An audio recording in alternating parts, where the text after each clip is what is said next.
আসসালামু আলাইকুম ওরহমতুল্লাহ। আজকের ভিডিওটি খুবই গুরুত্বপূর্ণ, দয়া করে পুরো ভিডিওটি মনোযোগ দিয়ে দেখবেন ও শুনবেন। এই লোকটির নাম ফারুক, বাড়ি কুমিল্লা,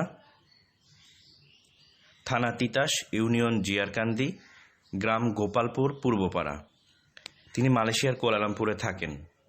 তিনি বর্তমানে সেখানে ইঞ্জিনিয়ারিং হ্যাং কনস্ট্রাকশন চিরাস নামে একটি প্রজেক্টে কাজ করছেন। এখন চলুন জানা যাক বিস্তারিত। এই ফারুক নামের লোকটি বিভিন্ন দালালদের মাধ্যমে অবৈধ বাংলাদেশিদের জোগাড় করে ফেলেন তার কোম্পানিতে কাজে নিয়োগ দেওয়ার জন্য।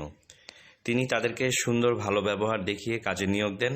তারপর শ্রমিকরা কাজ করতে থাকে। এভাবে 1-2 মাস পর বেতনের সময় হলে বেতন আর দেন না। কিন্তু যখন কর্মচারীরা বেতন নেওয়ার জন্য আসেন বা তার কাছে বলেন, তখন সে বিভিন্ন রকম অজুহাত দেখায়। কেউ তর্ক করলে তাকে ভয় দেখায়, এমনকি হাতের মোবাইল ফোনটি কেড়ে নেওয়া হয়। মাস্তানদের ব্যবহার করে শ্রমিকদের হুমকি দেওয়া হয়, বিভিন্ন মানসিক এবং শারীরিক নির্যাতন করা হয়। এছাড়াও তিনি গ্যাংস্টার নিয়ে চলাফেরা করেন, তাই কেউ তাকে কোনো কিছু বলতে সাহস পায় না। যেহেতু বেশিরভাগ বাংলাদেশি ভাইদের কোনো প্রকার ডকুমেন্টস না থাকার কারণেই তারা ভয়ে মুখ খুলে না বা কোনো কিছু বলার সাহস পায় না, এবং সেই ভয়টাকে কাজে লাগিয়ে, সেই সুযোগটাকে কাজে লাগিয়ে এই ফারুক নামের লোকটি তার কোম্পানিতে লোকদেরকে কাজ করায়। বর্তমানে অনেক বাংলাদেশি ভাই তার দ্বারা নির্যাতিত হচ্ছে এবং তার কাছে জিম্মি হয়ে আছে। বেশ কিছু লোক যখন তার বিরুদ্ধে কথা বলেছিল, তাদেরকে সে পুলিশের হাতে ধরিয়ে দেয় এবং তারা 3 মাস জেল খেটে বাংলাদেশে চলে আসে। আর আমরা খুবই দুঃখিত যে তার আর কোনো ছবি সংগ্রহ করতে পারেনি, কারণ সে কোনো প্রকার ফেসবুক বা ইমো এইসব ব্যবহার করে না। আর ইমো ব্যবহার করলেও সেটাতে কোনো ছবি পাওয়া যায়নি। আমরা মালয়েশিয়ায় অবস্থিত বাংলাদেশ এম্বাসিকে অনুরোধ করব এই লোকটিকে অতি দ্রুত আইনের আওতায় আনা হোক এবং কঠোর শাস্তি দেওয়া হোক, এবং আমাদের বাংলাদেশি ভাইদেরকে তার কাছ থেকে উদ্ধার করা হোক।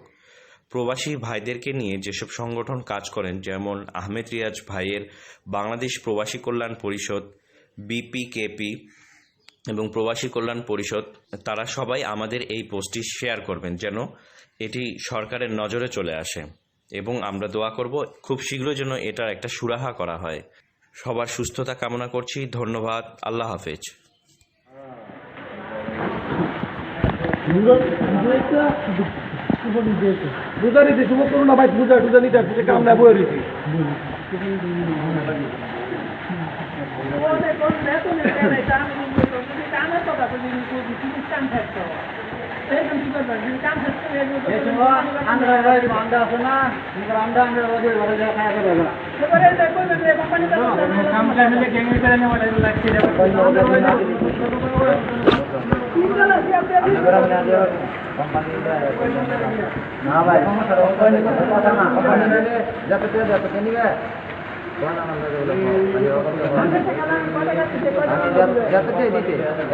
কোম্পানি যেটা থেকে লাভ কি তুমি কয়টা লাগে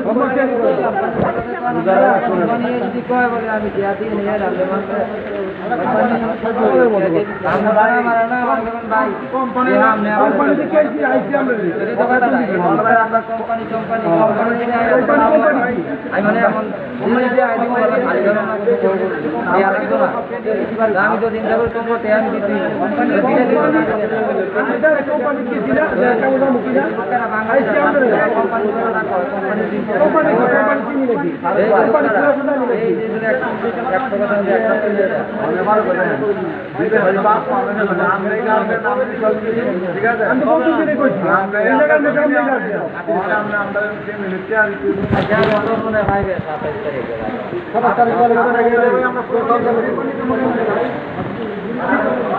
আমরা